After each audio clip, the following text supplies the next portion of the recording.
I want to focus on one of the under discussed components of the housing crisis in our country today, and that is its connection to mass illegal immigration. And just to sort of put a fine point and explain where I'm coming from on that and why I'm raising this issue is, I think that a lot of our friends on the other side of the aisle have convinced themselves that lax immigration is somehow a compassionate thing to do. And yet, if you take 5 to 10 million people and you introduce them into a country over 2 years, and you're talking about you increase the demand for housing because those 5 to 10 million people need housing, while at the same time, the supply of housing is relatively inelastic. So with that in mind, there are a couple pieces of research that we've sort of been looking at just as I focus on this particular issue.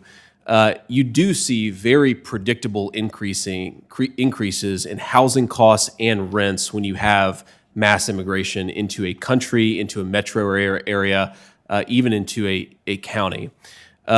Combine that increase in rents and increase in housing costs with another unusual component of the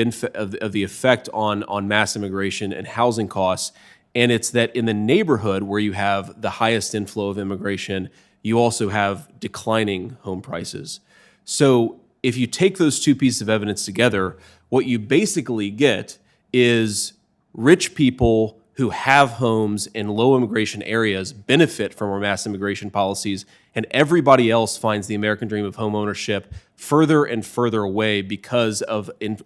we've effectively invited 5 to 10 million people into our country to break our laws. I think that we talk too much about this, not that the law enforcement component doesn't matter,